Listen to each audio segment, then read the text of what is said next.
যে গুণাগুণের প্রয়োজন সেই গুণাগুণগুলি ধীরে ধীরে 35 বছরে আপনাদের ভিতর প্রস্ফুটিত হয়েছে। অর্থাৎ প্রত্যেকটি আমার ভাই বোন এখন একটি করে প্রস্ফুটিত গোলাপ ফুল। আপনাদের সুরভিতে আপনাদের কর্মকাণ্ডের মধ্যে দিয়ে গোলাপের যে সুরভি ছড়াচ্ছে, গোলাপের যে সুরভি ছড়াবে, তাতে মোহিত হবে সারা দেশ, সারা দেশের মানুষ আকুল হবে, পাগল হবে।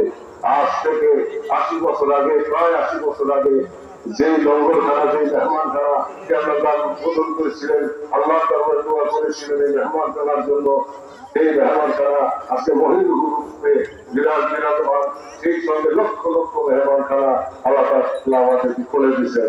আমাদের যে জনসভাগুলি হবে সারা ইউনিয়নে সারা দেশের সমস্ত ইউনিয়নে এবং ওয়ার্ডে যে জনসভাগুলি হবে, সেই জনসভা সমূহ আগামী 20 তারিখ থেকে শুরু হবে, 31 অক্টোবর পর্যন্ত সেই জনসভা অব্যাহত থাকবে। এই জনসভা সমূহে সকল জনসভা সমূহে জনসভা শেষে দেশবাসীকে খাওয়ানো হবে, দেশবাসীর মুখে আহার তুলে দেওয়া হবে। এটাই আমাদের আদর্শ। আমরা আপ্যায়ন করি, মেহমানদারি করি, আমরা মানুষের ব্যাপার গরিব দুঃখী ধনী দরিদ্র নির্বিশেষে সকলের কার্য করে দিই। সেই নীতি আমরা অবলম্বন করবো, সেই নীতি আমরা ধারণ এবং বহন করবো।